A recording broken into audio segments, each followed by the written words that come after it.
Hi, I'm Terry and I'm nuts about stamping. I'm back today with another Sundays with Sizzix project. I'm going to create a birthday card with the help of my Big Shot and the Balloon Celebration stamp set and the Flourishing Phrases bundle.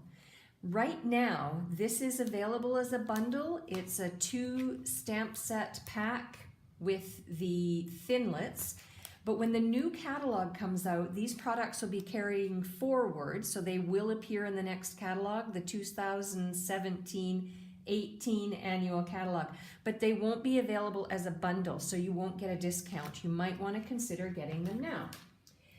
So I'm going to have my card base as Whisper White. I've cut it 11 by 4 1/4.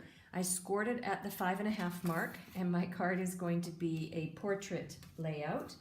And then I'm also going to use the Retiring Watermelon Wonder in color and more Whisper White to create my card.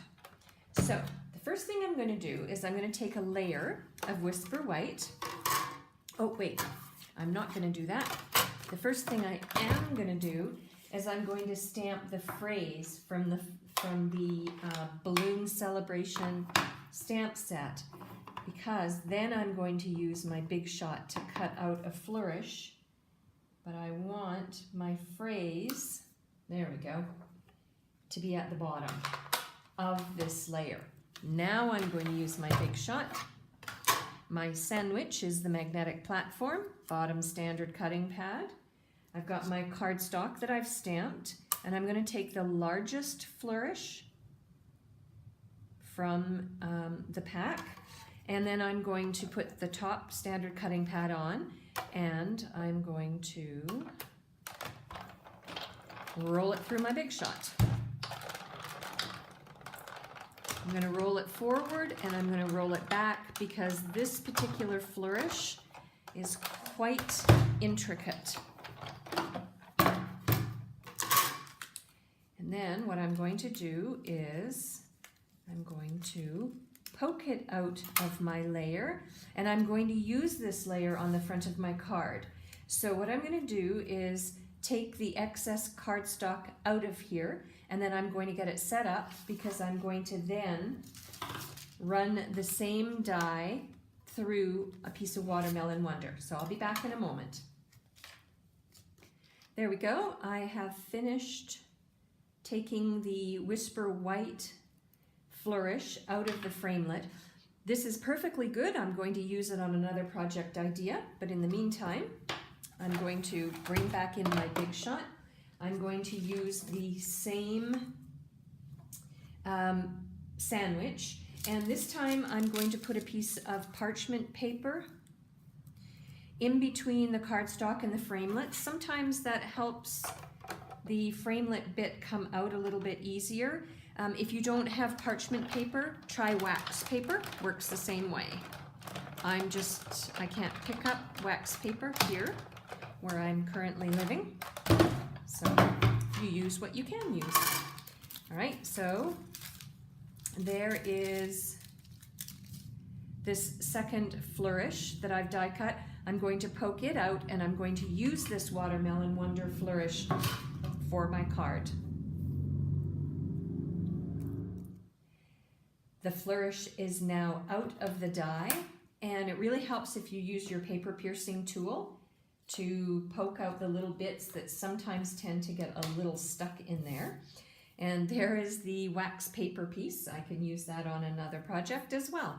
All right, so what I'm going to do next is bring in my card layers, and I am going to use a piece of Retiring washi tape that's also the Watermelon Wonder color, and I'm going to put a strip across the front of my card.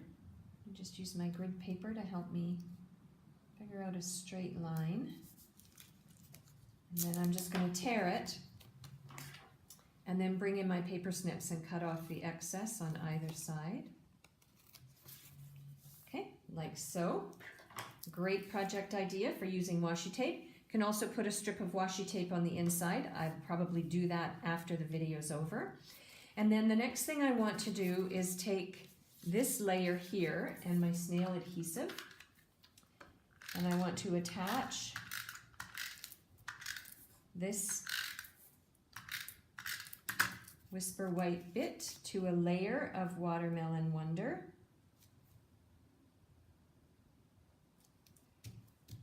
Like so.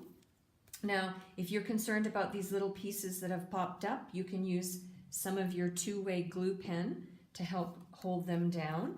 What I am going to do is bring in my silicone sheet and my fine tip glue pen, not two-way, fine tip. And I'm going to put some adhesive on the back of this flourish. The reason I use the silicone sheet is that any glue that spills out over, I just let dry, wipe it off, and I'm good to go. So it doesn't get all sticky like it would if I was trying to do this on paper and perhaps ran over the edge. Okay, now I'm going to bring this in and I'm going to attempt to lay this down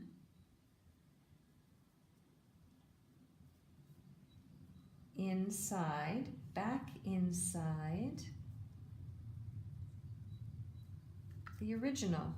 Now the reason I'm doing this instead of just letting the layer underneath poke through is that I wanted to add some dimension to my card.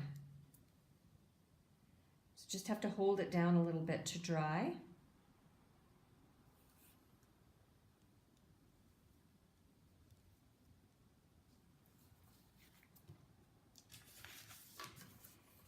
And I've got that layer done, and I love that some of the pieces are still poking up out of the little frame that it's sitting in. That's exactly what I had hoped to see. And then what I'm going to do is I'm going to turn this over and use my snail adhesive again and add this layer to the front of my card.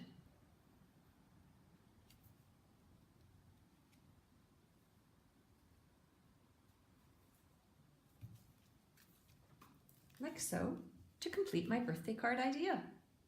For a complete listing of the supplies that I used and the measurement for the cardstock layers, hop on over to my blog, www.nutsaboutsstamping.com. If you like this video, please click the like button and don't forget to subscribe to my video tutorials on YouTube, or you can always see them each week over on my blog. I'm Terry, I'm nuts about stamping. I'll see you next time. Bye for now.